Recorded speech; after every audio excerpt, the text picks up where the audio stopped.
you would like to achieve a flawless base like this, please keep on watching.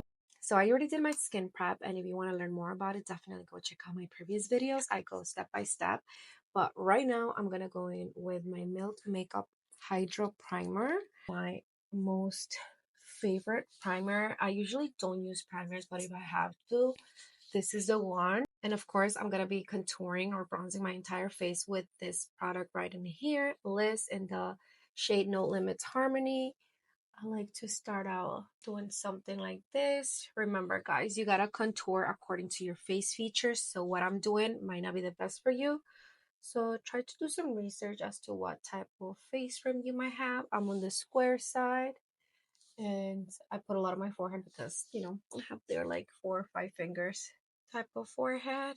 But when it comes to highlighting, contouring, it's always according to your features. This helps me create that lift just like that. And I like to do a little bit of this. I don't really have circles, but in order to color correct blue veins, I don't know if you guys can see through the video, I love to use my Born This Way concealer in the shade Light Beige to color correct. So I'm just gonna put here a little bit and in here.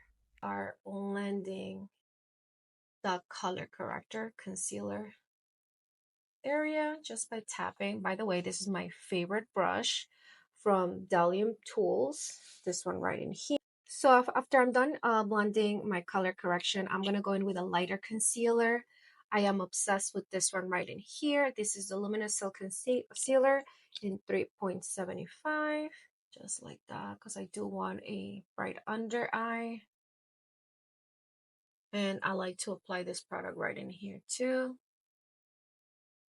Now it's time for foundation, and I'm going to be using my Charlotte Tilbury Beautiful Skin. I want a glowy look. So since I'm doing the underpainting technique, when it comes to foundation, I'm literally doing like a little under, less than a pump, and applying it to just fill in the gaps where I did not apply concealer or contour. You're going to have to trust the process. A big tip I can give you when it comes to blending, especially the contour or bronzer, is to use a brush. Do not go in with a beauty sponge.